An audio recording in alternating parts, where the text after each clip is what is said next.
we spoke about family turmoils and things like that. I'm talking now about professional turmoil because we're flying, you're doing well in Muay Thai, you're competing, you're winning national championships, you're beating adults, grown men, right? And then there's an altercation in a nightclub in Liverpool, right? Which then kind of is the catalyst for you moving out of Liverpool and moving down to Brazil.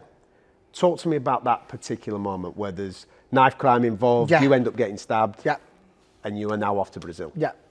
So it's very simple, like, so when I first started my MMA journey in Team Carbon, I sort of had like a double life. I was sort of doing a bit of collecting for someone on the street. So I was sort of like being a little naughty boy still, like, I want to say collecting bills and stuff like that. An enforcer? Yeah, not really, just being a little twat, basically. Not into this or that, but just working for a few guys. You were a handy lad, so you were hired to sort some problems out. We'd sort a problem out from now and then, but I was young and that, and I was keen, I was ready, but basically what happened is I was in Carbon, obviously my coach at the time when I first met Colin loved me, because he knew I was just right off it. I just got thrown in the mix of sparring with your Terry Ettams, your Paul Kellys, your Paul Sash, your Paul Taylors. All these lads do well in the UFC at the time, yeah? Yeah, like Terry at the time, he was Dana White's favourite. He could have went on to win fucking 4 belts in 4 divisions. That's how good he was. And I just got thrown in the mix, didn't know any MMA. But one thing for sure is, I was going in there, I was like, do you fucking want a bit, do you? Because I don't give a fuck about how old are you at this time? About 18? 17 going on to 18, yeah. And I think Colin's seen that, going like, wow, this kid is game. And I had a tag on my leg at the time. So I couldn't do Colin's 7 o'clock classes in the night. So I could only do the morning. What time was the curfew? What time did you have to do? 7 o'clock. So I'd have to be in for 7 o'clock. And I lived with my uncle at the time in Aintree. Yeah. My uncle's been a big part of my life. So basically Colin's classes in the morning were by invite only. You had to be a top high pro. At the time, Team Carbon was above all. There was no gym close. Yeah. I think we all know that, Adam, if we know our history. I think everyone can agree on that. Tom was there. Do you know what I mean? Everyone was there. And it was by invite only, but I didn't have any MMA credentials, but I couldn't say in the night, and I was just like, I don't really give a fuck about if this is MMA. I was like, I'm coming here to spar and fight.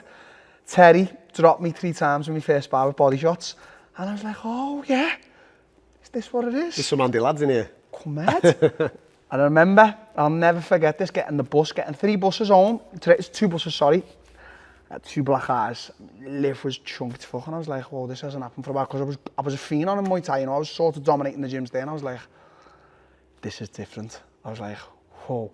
And I know 90% of people be like, oh, I'm not going back there, and I was like, oh, you fucking want it tomorrow, Terry, yeah? Oh, do you want some, yeah? But obviously I couldn't compete with them, because they were taking me down, just battering me. Paul Kelly was just taking me down, just nutting me everywhere.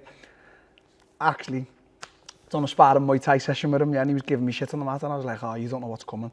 And he lunges in with this big overhand, and I just went, nee, boom, dropped him. He's going to see this on camera, but I dropped you, Paul. You're not going to do that back. But yeah, that was the start, but obviously still living a bit of a double life, and sort of still being, not having that discipline outside, as to say, Adam, which I think we all go through, and, you know, out one night, bit of trouble with this other, say, gang and whatever, and, you know, next minute I'm pierced twice in the ribs, like about that much away from my artery. Could have bled out and died. Nearly did, if it weren't for the doorman sticking his fingers in my wound, because he had medical training. And was in the hospital for about a week, everyone coming to see me and stuff like that. Gets out the hospital and sort of like, oh, fucking, let's go, like sort of in me, man, oh, getting stabbed and that. I was like, and then I remember I went to the gym on crutches. So the first thought was revenge? The first thought was... First thought was just like, I'm not fucking leaving this, like, I've just been stabbed, stuff like that. Went to the gym, Colin was in there, Terry was in there, Mark Scanlon was in there, a lot of people were in there, and sort of a look of like, disappointment.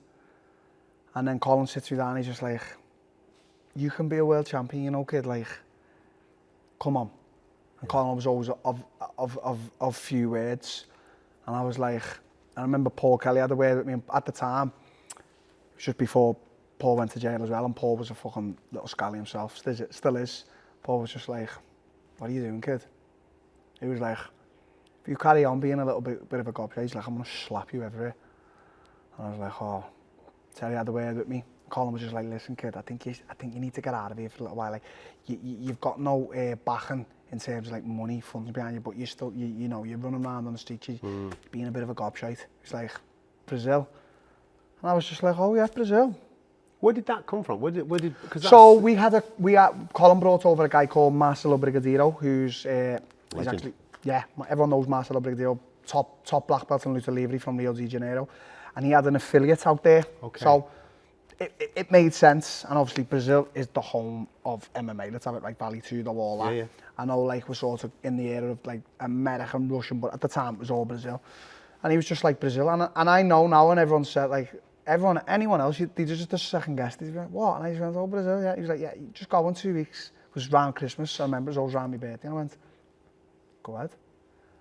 So, packed up what I did have. At the time, I was living in the gym. So, at that point. Okay, I was about to ask you that. So, you're completely on your own at this time, taking care of yourself? Completely in the gym, on my own. Money, don't know where my next £20 notes are coming from, but making sure that they're always coming from somewhere. Cooking in the gym. Sleeping, everything. There was obviously other people in there, like Brazilians, there was Germans in there. At the time, Colin had a big stable. And it was time to go to Brazil, so I was like, packed up a bag, told me mum, and that was off. They was like, oh, another place. So those older figures in that Cowboy gym basically said, listen, man, this is what you've got to do in order to get yourself out of this I think they were just like, look, mate. They were looking out for you? Yeah, they were just like, we've seen you in this gym. We've seen how you're like improving. You can be something, you know, mate. Like what? Like he's like, I think they're just like, come on. And I was just like, yeah, he's right. Because even at the time, I've always had that old head on my shoulders. You don't live around the world from a young age. Yeah.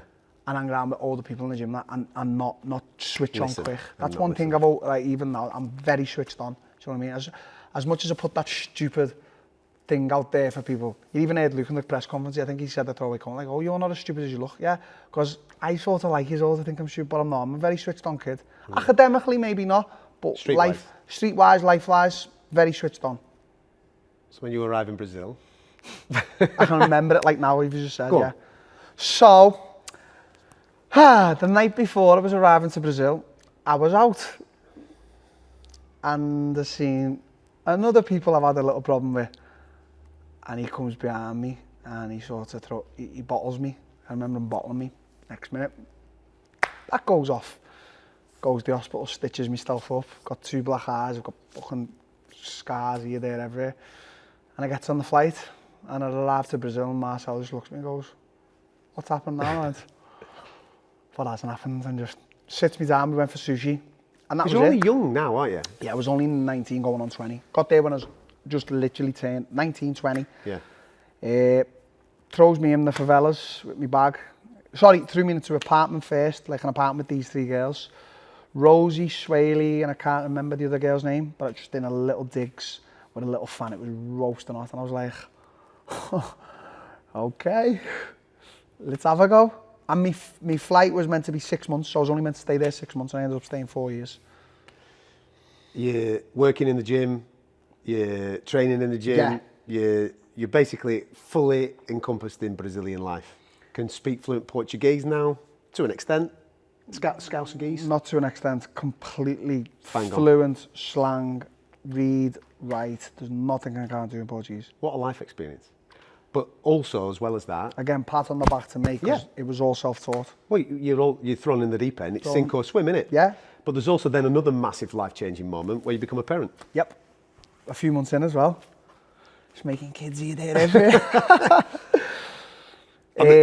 I mean, that is probably the most life-changing out of anything when you become a parent. What Brazil done for me as a person now, and even people say it, what Brazil done for me as a person, as a fighter, and personally, I'll never be able to reciprocate. It's just the best. Like, a few months in, obviously, at this point, I'm a few months in. I'm obviously already at the point, like, right, I'm learning this Portuguese thing, because I ain't going to the supermarket and having people laughing at me because I can't order fucking food. So I was like, okay, sound, time to learn Portuguese. And then obviously asked my ex-partner now, she was the receptionist in the gym, went in with me Google Translate, like, because I've never give a fuck about asking, like, I'm not one of these, like a social media, can you go out with me? I've always just been like, you say no, I don't give a fuck. Went in with me book and just went, do you want all the pictures? She was like, yeah. Then the day we meant to go to the pictures, like, fuck that, let's go for a drink. She's like, yeah, sound. A month or two later, pregnant. And she actually asked me, she was like, look, I know you've got to go back. I won't mind if you have to go back. I was like, no, mate, I'm locked in now. Like, this is me now. But at the time, I had no money. Yeah. And I was working towards the UFC. But the UFC weren't coming around yet, Adam. Yeah. Still a start. So what you do? Well, what am I good at? Really good at Muay Thai. What is Brazil, our gym lacking in? I'm Muay Thai coach. Start teaching private lessons. Entrepreneurial shit, mate. That's what it is. Survival. Survival, exactly. Survival. Got to make that happen.